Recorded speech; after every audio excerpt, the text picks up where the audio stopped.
Hello welcome and बहुत बहुत स्वागत है आपका कंज्यूमर अड्डा में। आपके साथ मैं हूं विपिन भट्ट और आप देख के समझ ही गए होंगे आज हमारे सेट का रंग ढंग और ये जो रौनक यहाँ पर है वो है वैलेंटाइंस डे स्पेशल पर। और इसीलिए आज हम बात कर रहे हैं प्यार की परिभाषा की, और वो भी जेन ज़ी के संदर्भ में। यानी जो हमारे युवा हैं इस वक्त के, अब हम उन्हें जेन ज़ी में ईयर वाइज नहीं बांटते, इन जनरल कह देते हैं कि जो हमारे युवा हैं वो इन दिनों प्यार को कैसे देखते हैं, समझते हैं, करते हैं और क्या नई परिभाषा है उनके लिए प्यार की। राइट, तो आज इसी पर बातचीत करेंगे। प्यार भरा दिन है तो प्यार भरी बातचीत होगी और समझने की कोशिश होगी वक्त के साथ कैसे प्यार के मायने भी अब बदल रहे हैं। तो ये सारी बातचीत करने के लिए हमारे साथ हैं दो खास मेहमान। शामिल हो रहे हैं कार्यक्रम में गर्ल इफेक्ट की कम्युनिकेशन हेड अनुमेघा भटनागर और साइकोलॉजिस्ट, साइबर साइकोलॉजिस्ट इंडीड, निराली भाटिया। आप दोनों का बहुत बहुत स्वागत है। तो जब हम ये शो सोच रहे थे, प्रिपेयर कर रहे थे, अभी मैं थोड़ी देर पहले बैठ के हमारे ऑफिस की जो जेन ज़ी हैं उनसे बातचीत कर रहा था कि भाई ये आपके लिए क्या मायने हैं इस चीज़ के। मैं किसी कंक्लूजन पे नहीं पहुंच पाया कि क्या समझा क्या समझ में नहीं आया, और एट लास्ट कंफ्यूज होके स्टूडियो में आया हूं। अब मैं अपने कंफ्यूजन्स को दूर करने की कोशिश करूंगा। तो निराली जी, एक रेडियो कोई शो आता है, मुझे नहीं पता कौन सा स्टेशन है क्या है, लेकिन वो रवि किशन साहब की एक कोई डुप्लीकेट आवाज़ निकालता है और उसका नाम होता है व्हाट इज़ लव, और रोज़ वो एक नई नई डेफिनेशन देते हैं। तो इट्स अ फनी शो, लेकिन मैं शुरुआत वहीं से करता हूँ। आप दोनों को छोटे छोटे एक एक मिनट के जवाब देने और अपनी डेफिनेशन बतानी है। तो Nirali, what is love according to you? I think love is companionship. आपने तो बहुत ही छोटा जवाब दे दिया, बिल्कुल 3 सेकंड में खत्म कर दिया उसको। थोड़ा इलैबोरेट तो कीजिए। एक दूसरे का साथ देना एंड एक दूसरे की कमियां और खूबियां दोनों में साथ देना, सुख में भी और दुख में भी। So love is long term and it's companionship. Okay, चलिए, कंपेनियनशिप इज लव। एक दूसरे का साथ देना, एक दूसरे को समझना हर तरह के समय में। अनुमेघा, आपके मुताबिक क्या है प्रेम? जी विपिन जी, मैं आपके सवाल को ना थोड़ा घुमा के पूछूंगी। सिर्फ लव नहीं, व्हाट इज ट्रू लव? सच्चा प्यार क्या है यार? मतलब अगर ये सवाल पूछा जाए, क्योंकि आज के टाइम पे बहुत लोगों को बहुत चीजों से, बहुत लोगों से प्यार होता है, पर सच्चा प्यार क्या है ये जानना बहुत जरूरी है। तो सच्चा प्यार तो वही है जहां पर आप खुल के, सहजता से, ईज से आपस में बात कर सकें दो लोग। दैट इज ट्रू लव, यही सच्चा प्यार है। बहुत बढ़िया जवाब आपका भी। आपने 10 सेकंड में जवाब दिया। कोई भी मेरी लिमिट तक नहीं पहुंच पाया 1 मिनट की प्यार को डिफाइन करने के लिए। तो सच्चा प्यार है जहां पर आप खुल के बात कर सकें। अब इंपॉर्टेंट क्वेश्चन इसके आगे ये है निराली के, बहुत सारे लोगों को ये महसूस होता होगा कि सच्चा प्यार है, इस पर जैसा अनुमेघा बता रही है, जहां वो खुल के बात कर सकें एक दूसरे को, लेकिन वो बात कितने दिनों तक खुलकर होती है, कितने दिनों तक वो प्यार सच्चा रहता है और फिर वो उसमें मायने नहीं बदल जाते। ये जेन ज़ी में, जेन ज़ी कह लीजिए, मैं जेन ज़ी को उसके लिए वो नहीं करूंगा, उसमें भी हर तरह के लोग हैं और उनकी अपनी डेफिनेशन हो सकती है। लेकिन आज के वक्त में जो कॉमन हम देखते हैं, लॉन्जिटिविटी जो है वो कम हो गई है बहुत जल्दी, जैसे ब्रेकअप्स एंड हार्ट ब्रेक्स आते हैं। तो अगर हम इस परिभाषा पे जाएं कि आप सच्चे प्यार की तरफ बढ़ें और उसको समझें कि एक दूसरे को समझ रहे हैं, एक दूसरे को जान रहे हैं, लेकिन वो समझना जानना एक इल्यूजन जैसा है, बहुत जल्दी ये सारी चीजें हवा हो जाती हैं, ऐसा क्यों? विपिन जी, हवा नहीं होती है। प्यार भी वक्त के साथ बदलता है, वक्त के साथ, उम्र के साथ, लाइफ की प्रायोरिटीज के साथ उसका भी डेफिनेशन बदलना चाहिए। जब डेफिनेशन बदलता है तो एक्सपेक्टेशंस बदलते हैं, एफर्ट्स बदलते हैं।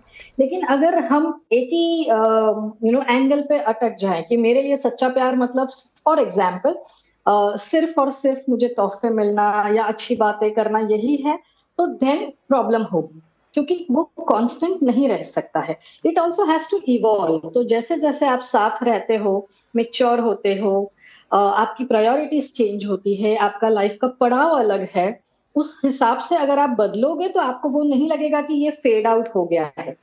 एक ही चीज बहुत ज्यादा समय तक कोई भी जनरेशन में नहीं कर सकते थे। बस अब ये हो गया है कि this generation is much more vocal.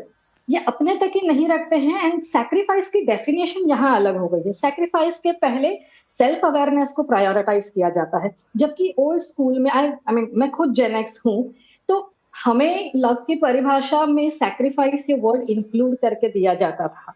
अगर हम देखें तो हमारे लिए love was defined by Bollywood honestly. And अगर आप देख लो उस समय की Bollywood movies, like 70s 80s 90s, it was all about one person sacrificing a little more. Equality वाला बहुत कम होता था। तो अब वो परिभाषा बदल रही है। So it is not that we are losing out on true love, लेकिन अगर any one of the partners get stuck at one point, तब जाके ऐसा लगता है कि I am missing out. I think दोनों अगर कम्युनिकेशन की रखे, रिस्पेक्ट, दोस्ती, कम्युनिकेशन, ये तीन की एलिमेंट्स अगर कांस्टेंट लेके साथ साथ आगे बढ़ेंगे तो कभी ऐसा नहीं लगेगा कि कुछ छूट गया है पीछे। ठीक है, इस सवाल को मैं दोबारा पूछता हूँ मेगा से। तो मैं आपकी कोई पॉडकास्ट सुन रहा था, इनफैक्ट मतलब गर्ल इफेक्ट की, और उसमें कुछ यही बात चल रही थी कि कब हार्ट ब्रेक हो गया, कितना लंबा चला, कैसा चला। पुराने समय की बात को कह रहे थे कि पहले ऐसा होता था कि एक ही पार्टनर को जिसको चुनते थे, फिर सोचते थे उसी से शादी करेंगे, फिर कर भी लेते थे। लेकिन अब ऐसा नहीं है, बहुत जल्दी मतलब ये सिचुएशन, इनफैक्ट वो टर्म भी है सिचुएशनशिप का, तो प्यार के डेफिनेशंस भी बहुत सारे हो गए इन दिनों, वो भी हम करेंगे। तो ये क्या बोले हम, किस चीज़ का प्रभाव है ये? क्या वक्त के साथ जैसे चीज़ें बदलती हैं तो प्यार के मायने भी बदल रहे हैं? हमारी इकोनॉमी, मतलब अब जैसे जैसे इकोनॉमी में ज़्यादा इंडिपेंडेंस आ रही है तो उस हिसाब से चीज़ें हो रही हैं। क्या माने उसको, क्यों बदल रहा है? वो एक्स फैक्टर क्या है? राइट विपिन, बिल्कुल सही बात किया। और निराली जी ने भी ये बात उठाई कि टाइम्स बदल रहे हैं, समय बदल रहा है, डायनामिक्स चेंज हो रहे हैं। जो हमारे पहले के समीकरण थे वो वैसे नहीं है। अब इस टाइम पे सच्चा प्यार दोनों तरफ से, चाहे B it the boy B it the girl, दो लड़का हो या लड़की हो, दोनों के लिए ही इसकी डेफिनेशन बहुत बदल रही है। इसीलिए हमारा जो पॉडकास्ट है बोल भाई, जो हमारे छाजा इंस्टाग्राम हैंडल पर है, जिसका पूरा कैंपेन का थीम है सच्चा प्यार क्या है यार। तो जो लड़कियां समझती हैं प्यार, क्या वही लड़के समझते हैं? क्या इस टाइम के मॉडर्न जमाने में लड़कियों की एक्सपेक्टेशंस क्या हैं सच्चे प्यार को लेके? क्या लड़कों को समझ में आता है कि अब जो वक्त बदल रहा है, लड़कियों की सोच बदल रही है, and as you said consumerism बढ़ रहा है, फाइनेंशियल इंडिपेंडेंस बढ़ रही है। क्या लड़के अब नई लड़कियां जैसे हमारी इस मॉडर्न टाइम की लड़कियों के साथ उसी स्पीड पे चलने को तैयार हैं? क्या उनके विचार उतने खुले हैं? लड़कों पे भी बहुत प्रेशर है चीजों का। उन्होंने पुरानी सोच, पुराने सिस्टम्स, पुराने रोल्स देखे हैं अपने फैमिलीज में, बाहर बॉलीवुड में, this is how boys should behave. But modern times में क्या ये चल सकता है? क्या लड़कियां इसको एक्सेप्ट करती हैं? लड़कियों की अपेक्षाएं बदल गई हैं, एक्सपेक्टेशंस हैं, उनके अपने डिजायर्स हैं, उनके अपने करियर नीड्स हैं, फाइनेंशियल गोल्स हैं। इन सबको साथ लेते हुए लड़का और लड़की क्या आपस में खुले विचारों से, फ्री एंड ओपन कॉन्वर्सेशन, क्या ये कर सकते हैं? अगर ये करने की कैपेसिटी दोनों में है, इस रिश्ते को संभालने की कैपेसिटी है, तभी ही ये रिश्ता तालमेल के साथ आगे बढ़ता है। नहीं तो जैसे हम निराली जी कह रही हैं, इंस्टेंट, आजकल सब कुछ इंस्टेंट है। हमारे सोशल मीडिया पे हमने पिक्चर डाली, क्या फटाफट लाइक्स शेयर्स कितने आए? हमारी लाइफ उसी पे ही डिपेंड करती है कि अच्छा ये लाइक्स एंड शेयर्स इतने थे। हमने अगर पर सामने जो इंसान बैठा है, क्या उसको आप समझते हो? उसकी लाइक डिसलाइक्स को आप समझते हो? ये जानना बहुत ज्यादा जरूरी है। और हमारा जो एफर्ट है गर्ल इफेक्ट के काम के साथ यही है कि क्या हम अपना दोनों का, लड़कियों के जो विचार हैं उनको आगे रख सकते हैं, उनको हेल्प कर सकते हैं कि वो आगे से आगे बढ़कर अपनी ड्रीम्स को फुलफिल करें। और बॉयज जो उनके पार्टनर्स हैं, मेन पार्टनर्स हैं, क्या वो इसके लिए तैयार हैं? अगर नहीं है तो मैं और क्या करना चाहिए, क्या अलग करना चाहिए?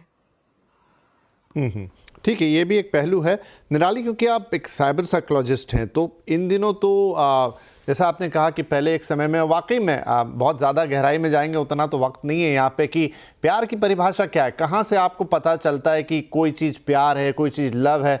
तो एक तो सबकी इंसान की अपनी अनुभूति है, वो बहुत अलग होगी। एक माँ बेटे में भी प्यार है, एक पिता पुत्र में भी प्यार है, हम फैमिली में भी एक दूसरे से प्यार करते हैं। लेकिन जहाँ पर हम इस टिपिकल प्यार की बात करते हैं, हस्बैंड वाइफ, पार्टनर्स, लड़का लड़की, यहाँ पर एक है जो बॉलीवुड ने थीम बना दी थी, जो रोमांटिक नॉवेल्स लोग पढ़ते हैं या किताबें पढ़ते हैं, अब उसकी जगह आपका सोशल मीडिया है। लेकिन सोशल मीडिया जितना बड़ा डिल्यूजन है या जितनी कंफ्यूजिंग प्लेस है, शायद उससे बड़ी कंफ्यूजिंग प्लेस अभी ह्यूमन मैनकाइंड में नहीं आई होगी, क्योंकि इतनी सारी चीज़ें उपलब्ध है उसमें। अच्छा बुरा चुनना, जज करना, कोई फिल्टर नहीं। अब हम देख ही रहे हैं अभी इन दिनों क्या हो रहा है, सब कुछ, बहुत सारी चर्चाएं चल ही रही हैं। तो क्या नई जनरेशन वहाँ से एग्जाम्पल्स उठाती है, या वहाँ से अभी जेनजी वहाँ से इम्पैक्ट होती है, और फिर जैसा वहाँ का वातावरण है वैसे ही उनके जीवन में भी घटने लगता है? मतलब सब कुछ एकदम खिचड़ी पक जाती है। ये मैं सिर्फ बाहर से बैठ के एक सवाल पूछ रहा हूँ, ये मेरा कोई कमेंट नहीं है। सोशल मीडिया जेनजी के लिए बहुत बड़ा इन्फ्लुएंशियल फैक्टर है, एंड वो ऐसी जगह है जहाँ पे unfiltered and continuous overflow of content है। लेकिन अगर आप देखोगे तो जेनजी ने इसमें भी एक यूनिक तरीका निकाला है, इसीलिए हम ये अलग अलग टर्म्स देख रहे हैं। ये टर्म्स हमें ये बताते हैं कि they are trying to segregate जो अलग अलग वो महसूस करते हैं, लाइक ब्रेड क्रम्बिंग बोल दिया, घोस्टिंग बोल दिया, सिचुएशनशिप बोल दिया, या कुछ और नाम दे दिए। These are all nothing but different experiences, जो कि बदलते समय के साथ सोसाइटी की सोच में भी बदलाव आ रहा है। एंड आई थिंक इन अ वे ये अच्छा है, क्योंकि ये लोग इस तरह से अपने लिए उसको सिंप्लीफाई कर रहे हैं। जैसे पहले ये सब इतने कॉम्प्लिकेशंस नहीं होते थे, एक ही तरह का प्यार रोमांटिक प्यार समझा जाता था। लेकिन अब with time, with global influence, with lot of liberation, हमारी सोच भी बदल रही है। We are trying to accept very very different forms of romantic love also, and काफी हद तक प्रैक्टिकल भी है। तो यस, एक प्रॉब्लम ये है कि अगर आप सिर्फ और सिर्फ सोशल मीडिया की दुनिया से इन्फ्लुएंस होके अपने आइडियोलॉजीज बनाओगे तो प्रॉब्लम हो सकता है। अगर वहां से कुछ उठा के उसे रियल लाइफ से भी मैच करके, प्रैक्टिकल टिप्स लेके, पहले की जनरेशन का अनुभव लेके, उनकी एक्सपीरियंसेस लेके अगर एक आप अपना अप्रोच बनाओ, then you are more safe, and then it is much more reasonable कि आप अपने एक्सपेक्टेशंस ज्यादा रियलिस्टिक रख रहे हो। और एक बात जेनजी की मुझे बहुत अच्छी लगती है, वो है कि they understand and recognise self love, prioritizing their mental health and not at cost of relationship। तो ये उनसे भी सीखने वाली बात है, और ये भी अवेयरनेस कहीं ना कहीं सोशल मीडिया से आई है। वी कैन नॉट डिस्कार्ड के सोशल मीडिया का इसमें कोई हाथ नहीं है। तो अगर सिंपल प्रिंसिपल रखे, take the best, leave the rest, then I think filter out करके अच्छे से वी कैन क्यूरेट। ये निराली ने एक बहुत अच्छी बात की, लेकिन मुझे कई बार इसमें ना कंट्राडिक्शन भी महसूस होता है। उसका बैलेंस आउट कैसे होगा? सेल्फ लव की आपने बात की, कई बार ये जो सेल्फ लव है, क्या ये दो लोगों की रिलेशनशिप के बीच में आके खड़ा हो जाता है? फिर देखिए, वो तो since you being a psychologist निराली, मैं अभी हालांकि अनुमेगा से सवाल पूछ रहा हूं, आपसे भी इस पर टिप्पणी चाहूंगा कि self love is a good thing, लेकिन क्या लोग सच में उस सेल्फ लव को समझते हैं? क्या सच में, मैं कई बार ऐसा महसूस करता हूं चारों तरफ कि उस सेल्फ लव के चक्कर में व्यक्ति थोड़ा आत्म केंद्रित हो जाता है, थोड़ा सेल्फ सेंटर्ड हो जाता है, और उस चक्कर में जिसे आप वो दो लोगों के बीच वाला लव कहते हैं, वो फिर डोलड्रम में चला जाता है। जी विपिन, सेल्फ लव जैसे आप कह रहे हैं कि इसकी भी लिमिट और बाउंड्रीज अलग अलग हैं। अगर एक लड़की अपने लिए कहती कि हाँ, मुझे शायद अपना मेंटल हेल्थ, मेरा करियर, मेरी फाइनेंशियल इंडिपेंडेंस बहुत जरूरी है, मैं प्रायोरिटाइज कर रही हूँ उसको, तो शायद किसी को लगेगा नहीं, ये तो अलग बिहेव कर रही है, पर ऐसा नहीं है। अगर वो चाहती है कि उसकी मेंटल हेल्थ, उसकी शांति, उसका पीस इंपॉर्टेंट है, तो वह है इंपॉर्टेंट उस चीज पे। अगेन, ये जो सेल्फ लव की परिभाषा अलग अलग कॉन्टेक्स्ट में बहुत बदल जाती है। सो एक फैमिली में सेल्फ लव बहुत डिफरेंस होगा, एक रिलेशनशिप का सेल्फ लव विच इज जो आपसे रिलेशनशिप से भी बड़ा हो जाए, ऐसा तो कहीं होता नहीं है, बट अगर बड़ा हो जाता है तो शायद कुछ दिक्कतें हैं जो सामने आती हैं उसमें। और सेल्फ लव और मेंटल हेल्थ ये बहुत लिंक्ड हैं कि ऐसी क्या चीजें हैं जो आपको अपने आप से जोड़ के रखती हैं, जिससे करने से आपको अपनी खुशी मिलती है, प्लस आप as a person better person बनते हो। जब अपने आप में आप खुश हो तो आप दूसरे इंसान के लिए भी ज्यादा खुशी ऑफर कर पाते हो। तो वैसे ही गर्ल इफेक्ट पे हमारा गर्ल्स के लिए एक बहुत ही बढ़िया चैटबॉट है, बोल बहन। उसमें अपनी खुशी, मेंटल हेल्थ, गुड हेल्थ, इनको प्रायोरिटाइज करने के लिए काफी सिंपल कंटेंट बनाया गया है। अगर लोग ये सैंपल करें, नहीं, काफी लड़कियां, 23 मिलियन से ज्यादा लड़कियां इस टाइम पे युवतियां यूज कर रहे हैं इंडिया में इस कंटेंट को। अगर यूज करें, काफी ज्यादा अच्छे से एक्सप्लेन करा है सेल्फ लव। और जैसे निराली जी कह रही हैं, सोशल मीडिया से काफी चीजें आई भी हैं और गई भी हैं। सो ये हमारे ऊपर, हम क्या रखना चाहते हैं, what we want to choose and discard the others. So I think best in the rest, ये केस बहुत इंपॉर्टेंट है इस सिचुएशन में. ठीक है, चलिए एक छोटा सा ब्रेक लेते हैं. थोड़ा कॉम्प्लेक्स है ये पूरा मामला. अब सेल्फ लव पे बात आई तो सेल्फ लव के लिए कह रहे हैं कि जब आप सेल्फ लव करेंगे ताकि आप जो सामने वाला पार्टनर है उसके लिए बेहतर कर पाएं, लेकिन पता चला इस सेल्फ लव के चक्कर में वो पार्टनर ही तब तक कहीं और चला गया या दूर चला गया या वो अपने सेल्फ लव में चला गया, तो फिर दोनों के बीच में डिस्टेंस आ गई. तो इतना आसान शायद है नहीं. एक छोटा सा ब्रेक लेते हैं. ब्रेक लेके थोड़ा इसको और समझेंगे कि प्यार है क्या, और फिर प्यार की एक अलग ही परिभाषा, क्या इन्हीं चीज़ों को आप प्यार कहते हैं जो हम रूटीन में देखते हैं, इससे अलग भी कोई और चीज़ हो सकती है. छोटा सा ब्रेक के बाद बातचीत जारी रहेगी.